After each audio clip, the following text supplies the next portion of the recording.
वो तो पहले ही से अटेंशन है। तुम्हारे गांव जाने के लिए कौन सी बस में चढ़कर जाना पड़ता है? हमारे गांव जाने के लिए बस में चढ़कर नहीं जाते, बस के नीचे गिरकर जाते। दोस्तों, लोगों को हंसी बांटने वाला शख्स आज दिवाली के पवित्र दिन खुद इस दुनिया को रुला गया। शोले का वो मजेदार जेलर, चुपके चुपके का वो भोला बाबू और सैकड़ों फिल्मों में मुस्कुराहट बांटने वाले शख्स असरानी साहब अब हमारे बीच नहीं रहे। 84 साल की उम्र में उन्होंने इस दुनिया को अलविदा कह दिया, लेकिन उन्होंने जो यादें छोड़ी हैं वो हमेशा जिंदा रहेंगी। जी हां दोस्तों, मशहूर कॉमेडी एक्टर और बॉलीवुड के दिग्गज कलाकार गोवर्धन असरानी साहब, जिन्हें सब प्यार से असरानी कहते थे, उनका आज 84 साल की उम्र में निधन हो गया। असरानी साहब के निजी सचिव बाबू भाई ने BBC हिंदी से बातचीत में उनकी मौत की पुष्टि की है। उन्होंने बताया कि असरानी साहब पिछले 4 दिनों से स्वास्थ्य संबंधी शिकायत की वजह से मुंबई के जुहू स्थित आरोग्य निधि अस्पताल में भर्ती थे और सोमवार दोपहर करीब 3 से बजे के बीच उनका निधन हो गया। उनका अंतिम संस्कार सोमवार को सांता क्रूज श्मशान घाट पर किया गया, जहां कई फिल्मी हस्तियां उन्हें अंतिम विदाई देने पहुंची थीं। सबसे भावुक करने वाली बात यह है दोस्तों कि अपनी मौत से कुछ घंटे पहले ही असरानी जी ने अपने सोशल मीडिया अकाउंट पर दिवाली की शुभकामनाएं दी थीं। उन्होंने लिखा था, रोशनी हर दिल में हो, खुशियां हर घर में हो। पर किसे पता था यही उनकी आखिरी पोस्ट साबित होगी। फैंस आज उस पोस्ट को देखकर नम आंखों से उन्हें याद कर रहे हैं। हमारी आप सभी से प्रार्थना है कि नीचे कमेंट बॉक्स में उनके लिए 2 शब्द जरूर लिखें और उन्हें श्रद्धांजलि दें। असरानी साहब का जन्म 1 जनवरी 1941 को जयपुर, राजस्थान में हुआ था। उनका असली नाम था गोवर्धन असरानी। शुरुआती दिनों में उन्हें एक्टिंग का कोई रास्ता नहीं दिखता था, लेकिन कला उनके भीतर जन्मजात थी। उन्होंने film and television institute of India FTII Pune से एक्टिंग की ट्रेनिंग ली, जहां उनकी मुलाकात हुई कई ऐसे कलाकारों से जो आगे चलकर बॉलीवुड के सितारे बने। पापा जी पापा, आगे नहीं पीछू जी लगा पीछू। 1960 के दशक के बीच में उन्होंने हिंदी फिल्मों में कदम रखा। शुरुआत में छोटे रोल्स मिले, लेकिन उनका टैलेंट जल्द ही सबके सामने आ गया। 1970 और 1980 के दशक में असरानी हिंदी सिनेमा के सबसे मशहूर कॉमिक एक्टर बन गए। उनकी कॉमिक टाइमिंग, डायलॉग डिलीवरी और मासूमियत से भरे चेहरे ने उन्हें हर डायरेक्टर का फेवरेट बना दिया। उन्होंने वो किरदार निभाए जो आम आदमी से जुड़े थे, परेशान क्लर्क, डरा हुआ बाबू या फिर प्यारा सा साइडकिक, लेकिन हर बार वो अपने रोल में जान डाल देते थे। उनकी शोले फिल्म का जेलर वाला रोल हिंदी सिनेमा की हिस्ट्री में अमर हो गया। जब वो हिटलर की स्टाइल में कहते हैं, हम अंग्रेजों के जमाने के जेलर हैं, तो पूरा थिएटर हंसी से गूंज उठता था। वो सीन आज भी मीम्स में जिंदा है। ये है असरानी की पहचान, जो हर पीढ़ी को हंसाती रही।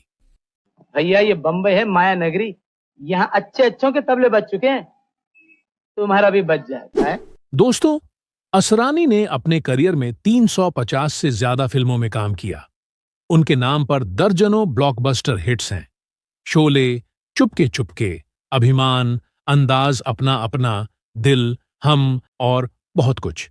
उन्होंने गुजराती और राजस्थानी फिल्मों में भी काम किया और खुद कुछ फिल्मों का निर्देशन भी किया, जैसे चला मुरारी हीरो बनने और आज की ताजा खबर।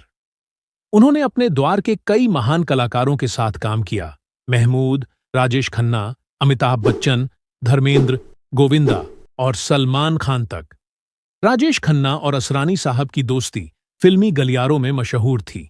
दोनों ने साथ मिलकर कई यादगार फिल्में दीं। गोविंदा के साथ उनकी कॉमिक टाइमिंग ने 90 के दशक की फिल्मों को नई पहचान दी थी। असरानी साहब सिर्फ एक कॉमेडियन नहीं, बल्कि एक ऐसे इंसान थे जो हर रोल को दिल से निभाते थे। तो पैसे के ढोलक पीटू, तूने मेरे मालिक को इतना गिरा हुआ समझ रखा है, इतना कमीना समझा है, इतना जलील समझा है, खुजली वाला मरा हुआ कुत्ता समझ रखा है। निजी जीवन में असरानी साहब बेहद सादे और विनम्र व्यक्ति थे। उनकी पत्नी मंजू असरानी भी एक अभिनेत्री हैं। दोनों ने साथ में कई स्टेज शोज और फिल्मों में काम किया। भले ही असरानी ने करोड़ों लोगों को हंसाया, लेकिन खुद हमेशा जमीन से जुड़े रहे। उनका कहना था, हंसी सबसे बड़ी दवा है और अगर मैं लोगों को हंसा पा रहा हूं तो वही मेरी सबसे बड़ी सफलता है। उनकी एक्टिंग सिर्फ जोक तक सीमित नहीं थी, बल्कि उनके किरदारों में एक अपनापन था। आज जब हम उनकी फिल्में देखते हैं तो सिर्फ हंसी नहीं आती, एक नॉस्टैल्जिया भी साथ होता है। वो दौर जब सिनेमा में सिंपल ह्यूमर था, जहां पंच लाइन से ज्यादा एक्सप्रेशन बोलते थे, वो असरानी जी की देन थी। अंग्रेजों के जमाने के जेलर हैं। नहीं, मैं तो मजाक कर रहा था। ये देखो, दोस्तों, एक जमाना था जब असरानी के आने से सीन में हंसी की गारंटी होती थी। आज वही शख्स हमें रुला गया, लेकिन कहते हैं सच्चे कलाकार मरते नहीं, वो यादों में जिंदा रहते हैं। असरानी जी हमेशा हमारे दिलों में जिंदा रहेंगे, हर उस मुस्कान में जो उनकी फिल्मों से निकलकर हमारे चेहरों पर आई। आप भी कमेंट में लिखिए आपकी पसंदीदा असरानी फिल्म कौन सी है, और हां, अगर आप भी उन्हें दिल से श्रद्धांजलि देना चाहते हैं तो इस वीडियो को शेयर जरूर करें और नीचे कमेंट बॉक्स में उनके लिए 2 शब्द जरूर लिखें। आगे नहीं, पीछू जी लगा, पीछू। बॉलीवुड के दिग्गज एक्टर असरानी के निधन से हर कोई स्तब्ध है। दिवाली पर जहां पूरा देश उत्साह और उमंग में डूबा हुआ था, वहीं असरानी साहब के इस तरह दुनिया छोड़कर जाना न सिर्फ फिल्म इंडस्ट्री बल्कि उनके करोड़ों फैंस के लिए गहरा झटका लेकर आया। प्रधानमंत्री नरेंद्र मोदी जी ने भी मंगलवार सुबह दिवंगत एक्टर को श्रद्धांजलि दी। प्रधानमंत्री ने कहा कि श्री गोवर्धन असरानी के निधन से उन्हें गहरा दुख पहुंचा है। पीएम ने उन्हें एक ऐसे कलाकार के रूप में याद किया जिन्होंने पीढ़ियों से दर्शकों का मनोरंजन किया। दूसरी ओर अनुपम खेर साहब ने भी एक वीडियो शेयर कर बताया है कि वह सदमे में हैं, क्योंकि पिछले हफ्ते ही उन्होंने उनसे बात की थी। अभी थोड़ी देर पहले मुझे असरानी जी के जाने का पता चला और मन बहुत उदास हुआ,